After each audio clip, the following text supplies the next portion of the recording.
Karena nu 2 mah 8 cm ya.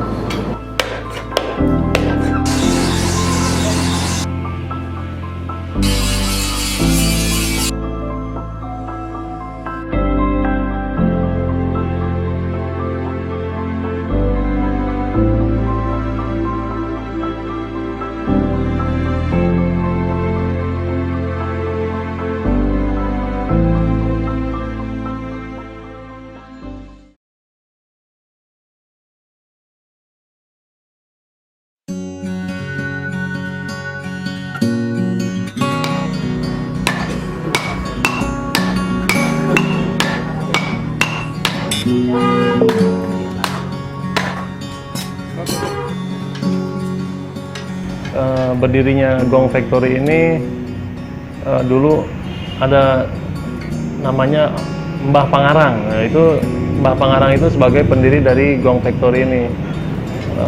Bisa diperkirakan Gong Factory ini sudah berdiri sekitar 200 tahun yang lalu ya, karena sampai sekarang ini sudah berjalan 7 generasi.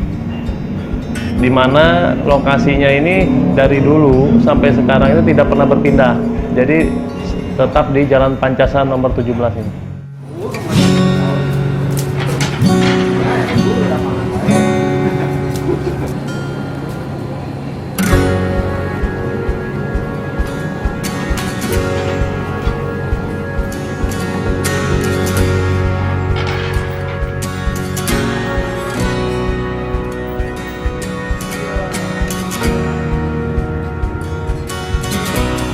Ya, tujuan utamanya sih pertamanya awalnya kan kita sebagai usaha pembuatan kerajinan gamelan, di mana dengan mendirikan usaha tersebut otomatis turut berperan serta juga dalam pelestarian budaya bangsa ya, terutama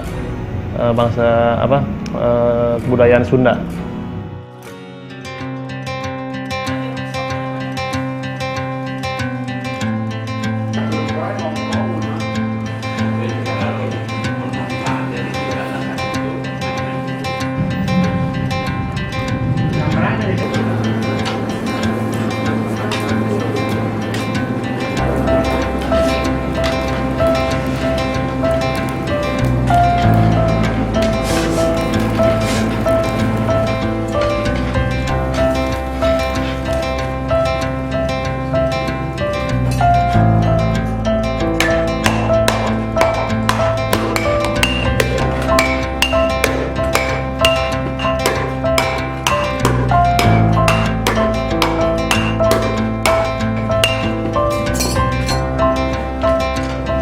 Beberapa kali mencoba anak muda untuk bekerja di sini, ternyata semuanya tidak sepenuh hati ya, jadi agak sedikit malu-malu kadang-kadang. Emang saya untuk kerja di pembuat gong atau gamelan ini sangat berat ya, membutuhkan fisik yang prima gitu.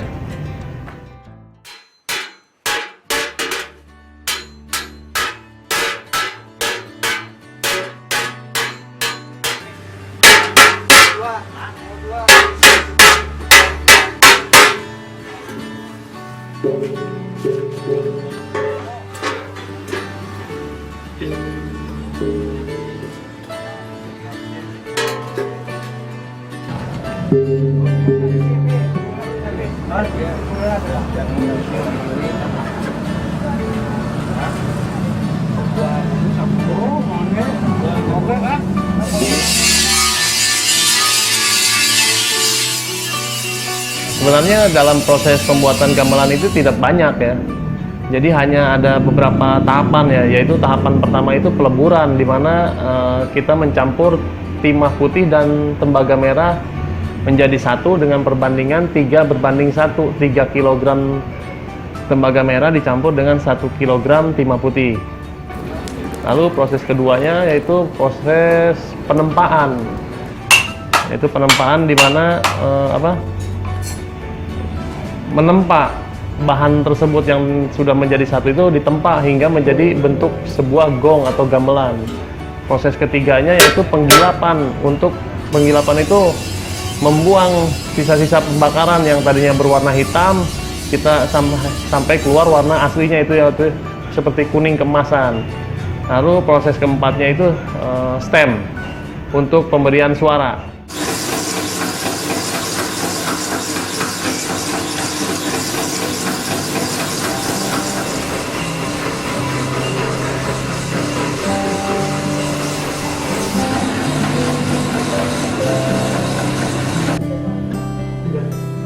Ini motor ini? Di sananya di showroom. Udah tinggal ambil itu. Nanti di sana.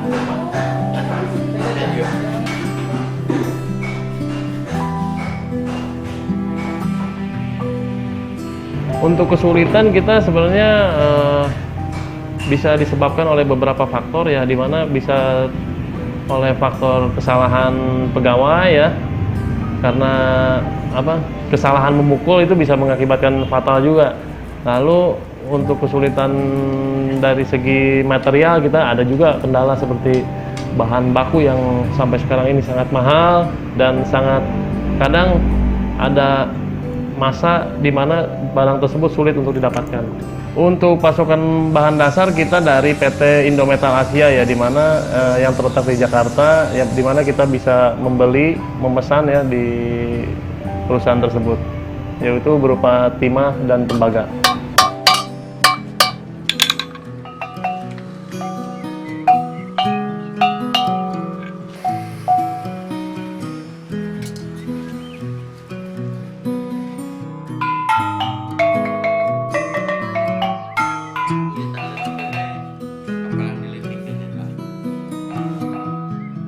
Untuk prestasi kita ada beberapa prestasi yang sifatnya nasional dan lokal ya. Kita seperti di nasional kita tercatat sebagai 50 orang maestro di bidang kebudayaan dari Departemen Pendidikan dan Kebudayaan. Lalu untuk lokal kita sering mendapatkan beberapa penghargaan seperti penghargaan pegiat budayawan di Kota Bogor. Dari provinsi juga kita sudah pernah mendapatkan seperti itu.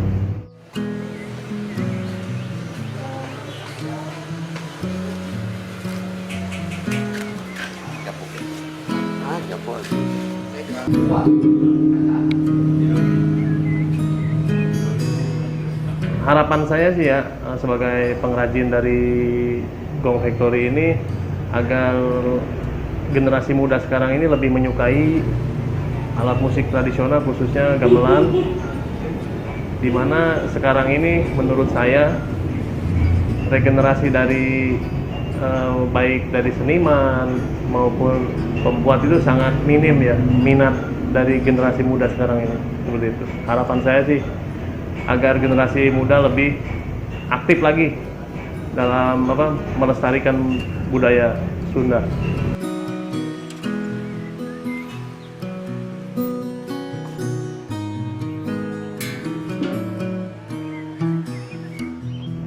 Kenapa kita masih ingin mempertahankan Gong ini, di mana selain Gong Factory ini sebagai usaha keluarga, kita juga kalau tidak meneruskan otomatis bisa menyebabkan kepunahan dari budaya tradisional, khususnya di alat musik gamelan.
sini ya untuk latihan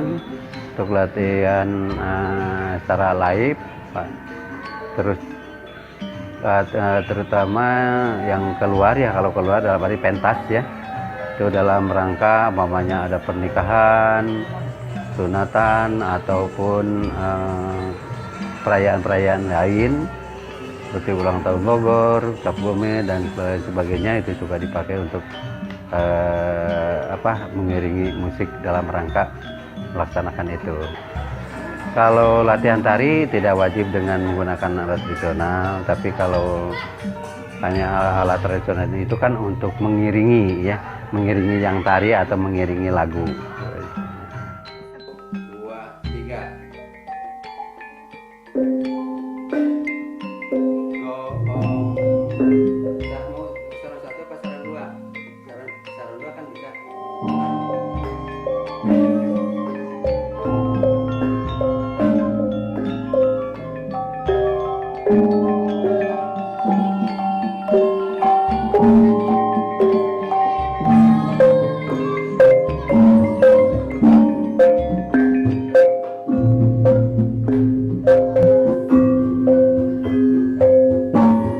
Kesenian tradisional itu tidak kalah nilainya dengan seni-seni yang lain yang datang dari luar.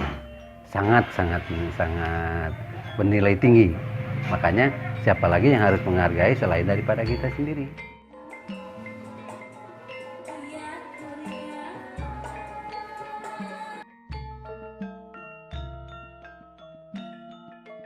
Alat musik tradisional di sini ya jelas kita mengharapkan bahwa pertama yang paling utama adalah mereka mencintai seni budaya. Nah, kemudian mereka akan berlatih apakah itu seni musiknya atau seni tariknya. Nah, kemudian diharapkan juga ini pada akhir-akhir ini maaf saja banyak yang memakai upacara adat tapi menggunakan CD atau musiknya itu tidak live ya. Jadi kita harapkan akan lebih agemnya, akan lebih meriahnya barangkali itu sebaiknya dengan alat musik tradisionalnya ya sekaligus secara live gitu ya.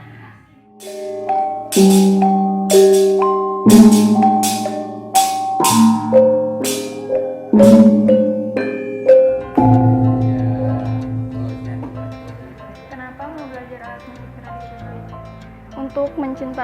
Untuk menunjukkan rasa cinta kepada bangsa Indonesia. Terus karena suka juga. Di sini kan maksudnya alat musiknya beda gitu ya sama yang alat musik lain. Ya gitu. Kalau belajar alat musik tradisional, keinginan sendiri atau ada faktor yang lain? Keinginan sendiri. Senang nggak bisa belajar alat musik tradisional? Bisa, seneng maksudnya.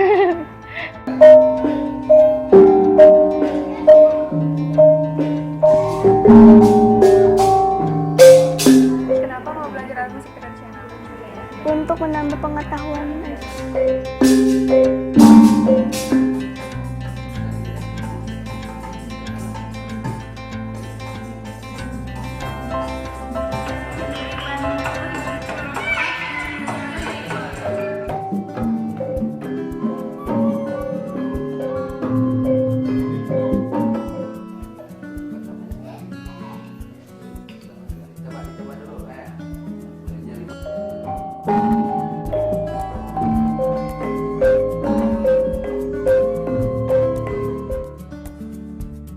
Nah, diharapkan anak-anak muda ini betul-betul mencintai dan langsung terjun sebagai pelaku, bukan saja sebagai pendengar ataupun penonton, tapi sebagai pelaku. Itu diharapkan agar seni kita ini menjadi lestari, terutama anak-anak muda, kaula muda. Siapa lagi coba yang akan melestarikan ini? Nah, itu yang saya harapkan. Sekali lagi, anak-anak muda, cintailah seni budaya daerah yang ada di Indonesia.